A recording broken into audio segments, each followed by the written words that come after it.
Ulrika Eleonora of Denmark was the queen consort of Sweden as the spouse of King Charles XI of Sweden. The name Ulrike is a Danish version of the name. In Swedish she is called Ulrika Eleonora of Denmark to distinguish her from her daughter, the future queen regnant.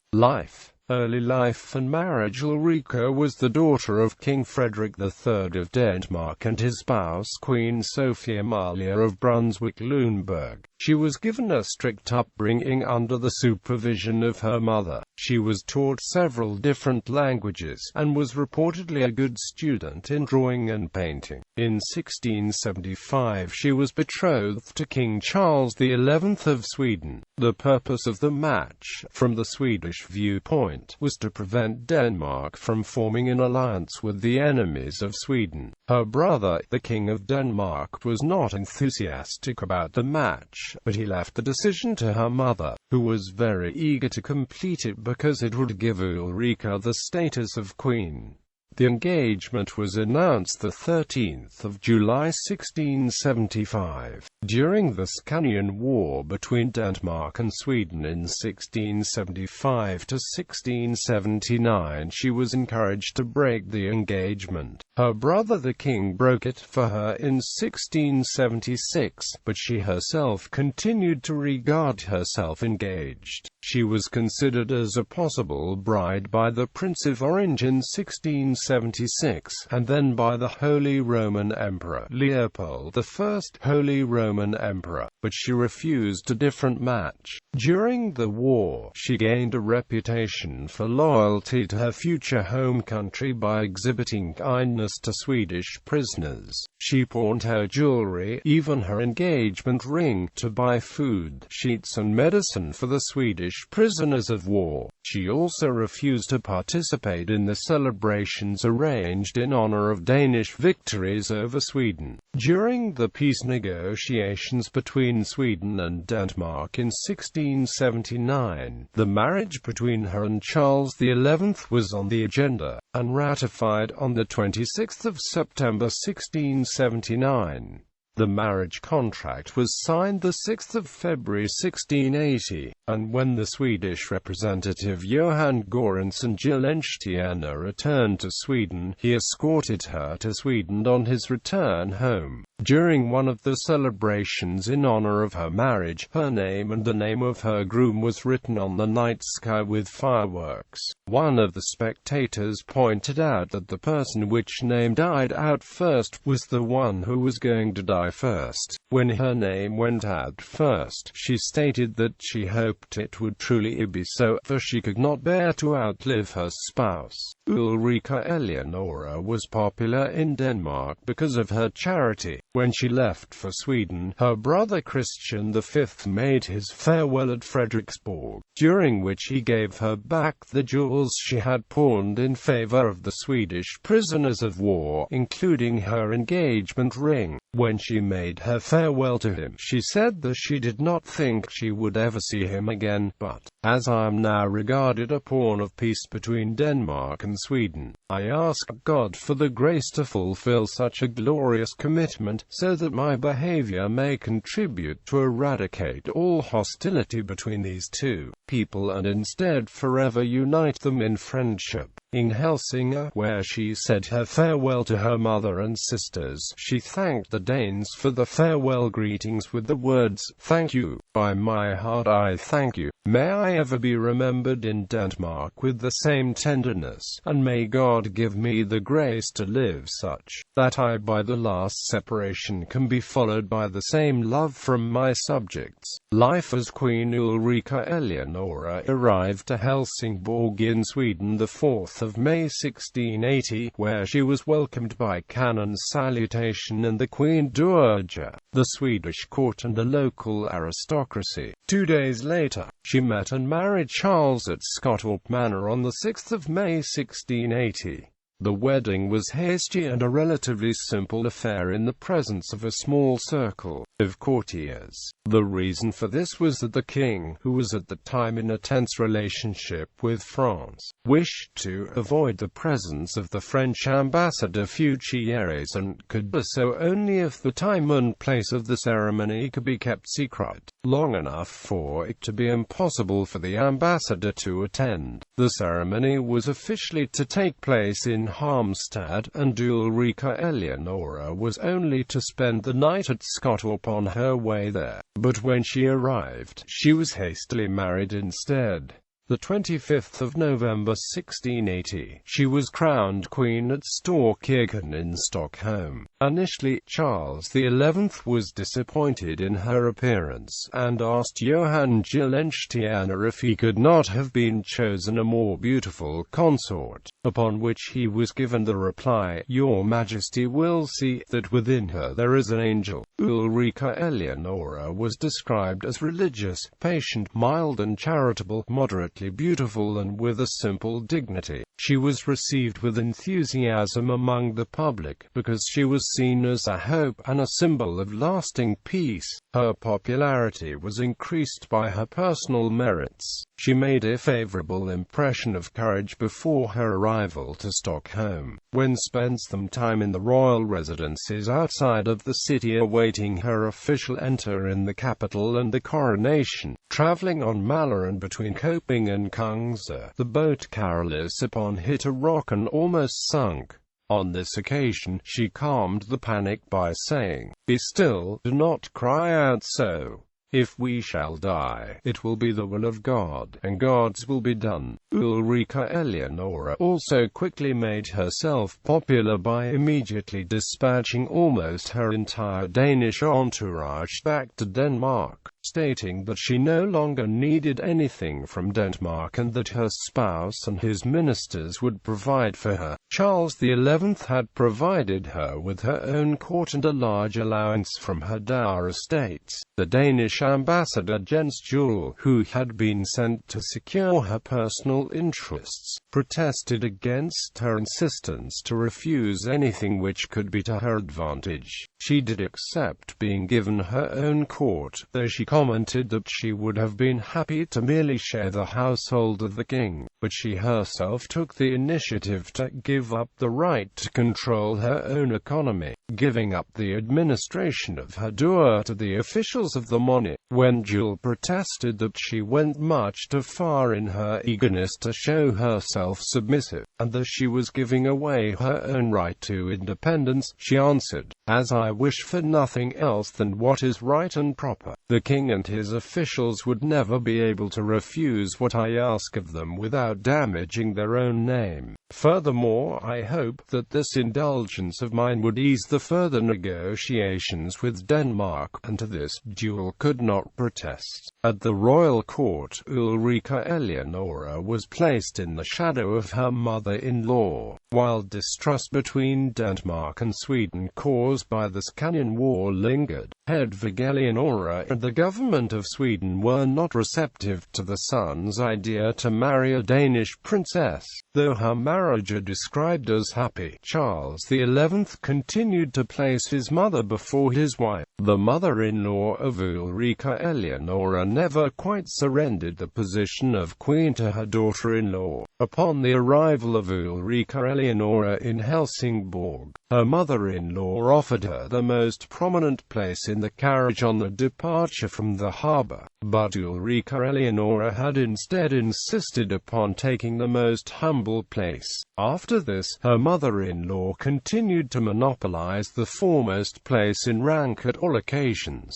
such as placing herself by the side of King Charles XI at the table and at receptions, and walking by his side in procession, leaving the second-best place to Ulrika Eleonora. The king himself, being accustomed always to treat his mother with obedience and respect, adjusted himself to this. The king always referred to Ulrika Eleonora as "my wife," and to his mother as the queen. He paid his respect to his mother first and to his wife. Secondly, mindful of this, the foreign ambassadors always visited Hedvig Eleonora first, and then Ulrika Eleonora, when paying their respects to the royal family. This was nurtured by the circles at court who favoured the alliance between Sweden and Holstein-Gottorp against Denmark, and pointed to the fact that in Denmark, the mother of Ulrika Eleonora also placed herself before that of her daughter-in-law, and also that Hedvig Eleonora was not only Queen Dowager but also formerly regent. This created some tension between her and her mother-in-law, but there was never an open conflict. However, in July 1686, Ulrika Eleonora left Stockholm when Charles XI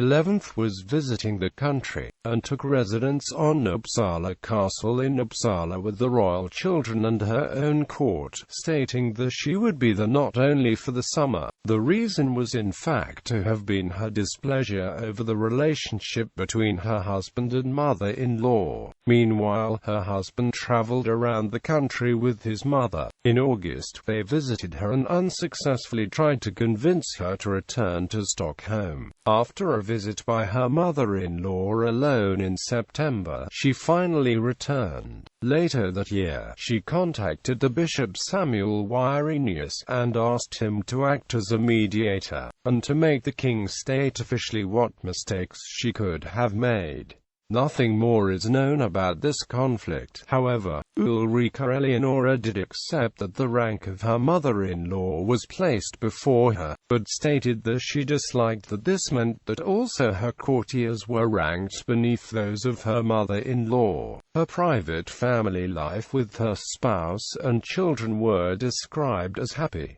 Her consort was never unfaithful to her. Upon his own deathbed in 1697, he told his mother that he had not been happy since his wife died. During her lifetime, however, Ulrika Eleonora never developed good terms with her mother-in-law, whom she once referred to as the devil of my marriage. Her frail health and her many pregnancies often prevented her from participating in representation. In 1688, she had plans to visit her family in Denmark, but her weak health forced her to abandon the idea. At the summer residence Karlberg Palace, she enjoyed a happy family life away from the court and developed an interest in painting. She was interested in theatre and dance and acted as patron of the amateur theatre at court. In the winter of 1683–84, a group of female courtiers performed the Swedish premiere of Iphigenie by Racine at court upon her request. In the play, Johanna Eleonora de Lagarde acted in the part of Iphigenie, Amalia Königsmark as Achilles, Aurora Königsmark as Clytemnestra, Augusta Wrangel as Agamemnon, and Ebba Maria de Lagarde as Eriphyle. This is regarded as a significant event as the first play performed by an all-female cast in Sweden, as an introduction of French classicism in Sweden. Apparently, Ulrika Eleonora herself had wished to participate, but her pregnancy at the time had made it impossible. Her personal circle of intimate friends accounted as her personal confessor Johan Karlberg, her mistress of the robes Countess Hedvig Elizabeth Stenbock, her Danish lady-in-waiting Sophia Amalia Marschak and Anna Maria Klott. She also enjoyed the visits of her brother-in-law and sister the Duke and Duchess of Holstein-Gottorp. Ulrika Eleonora had no political influence over Charles XI, who preferred to discuss the affairs of state with his mother rather than with his spouse.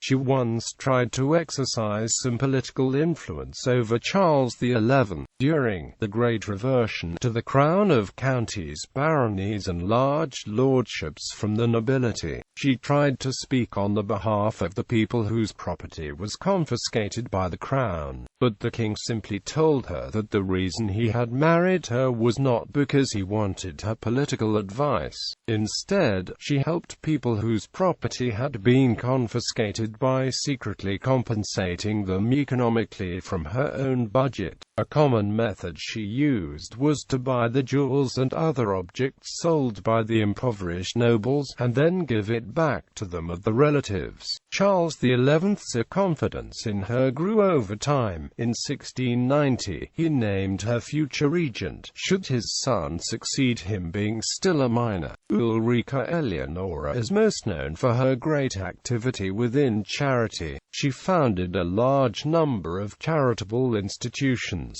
which were administered by Sophia Amalia Marschak. Ulrika Eleonora is known to occasionally have pawned her own possessions to finance her charitable projects. Her best-known projects were the Tapestry School at Karlberg Palace, founded in 1680, where poor girls were educated in tapestry manufacturing by 3 unmarried Finnish noblewomen, the Drottninghuset, a home for poor widows in Stockholm founded in 1686, an orphanage at Karlberg, and a poorhouse at Kungsholmen. She financed cereal and helped to be distributed to areas suffering from failed crops and starvation, such as Finland in 1687, Estonia in 1688, Dalarna in 1691, and in Greer.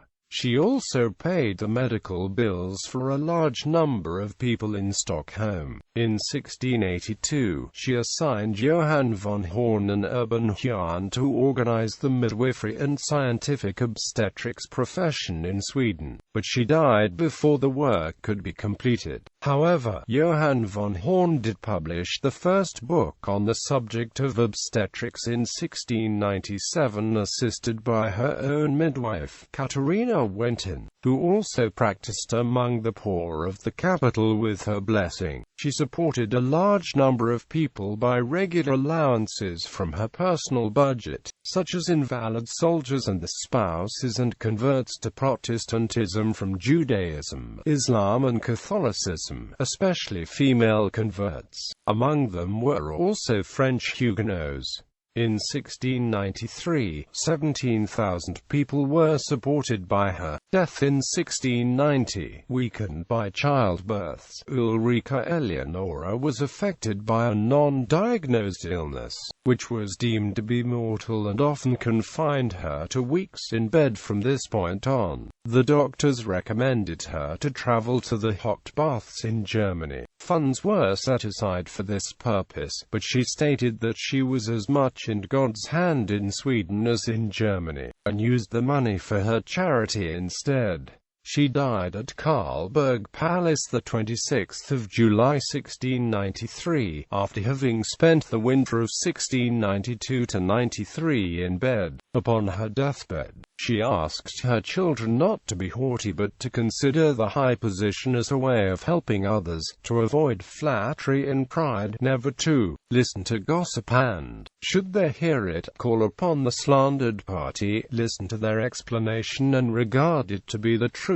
She asked her spouse to show mercy to the victims of the reduction. Upon her deathbed, she recounted the names of many of the individual victims of the reduction for him, and asked for him to show mercy, each time ending the sentence with the words, "You'll promise me thus." Quote. She also asked for a simple funeral, and to give the funds set aside for it to the poor. At her deathbed, she reportedly said, "Here I leave half of my heart." At her death, Countess de Lagarde remarked, "I do not believe any royal to have been so mourned as Her Majesty. Here there are unanimous crying and whimpering, and everyone dresses in mourning, so that in the entire city, there are no more black cloth to be bought." Ulrika Eleonora has in history been given a saintly reputation, exemplified by the words of Franz Ferdinand Carlson, "Seldom has a more lovable creature been placed upon a throne. She thought of everyone but herself." There is a well-known old legend associated with her death. The legend states that while the Queen lay dying at Karlberg Palace, her favorite lady-in-waiting and mistress of the robes, Countess Maria Elizabeth Stenbock, lay sick in Stockholm. On the night the Queen had died, Countess Stenbock visited Karlberg and was admitted alone to the room containing the remains of the Queen. The officer in charge, Captain Stormkrans, looked into the keyhole and saw the Countess and the Queen speaking at the window of the room. He was so shocked by the sight that he started coughing blood. The Countess, as well as the carriage she had arrived with, was gone the next moment. When the matter was investigated, it was made clear that the Countess had been in bed, gravely ill that day and not left town. The king gave the order that the affair was not to be mentioned further. Whatever the explanation, it is true that Countess Stenbock died of her illness a couple of weeks after the Queen, and that Captain Stormkrans also did so shortly after the event he claimed took place. Charles XI did not respect her wish of a simple funeral. However, he paid the equal amount of its costs to the poor. He announced for 2 years of mourning for the royal court, and when the period was finished in 1695, he refused to marry despite pressure to do so. Issue: Hedwig Sophia Augusta married the 12th of May 1698 Frederick IV, Duke of Holstein-Gottorp. King Charles XII, Gustav, Ulrike, Frederick, Charles, Gustav. Queen Ulrika Eleonora married the 24th of March 1715 Prince Frederick of Hesse-Kassel. Ancestors.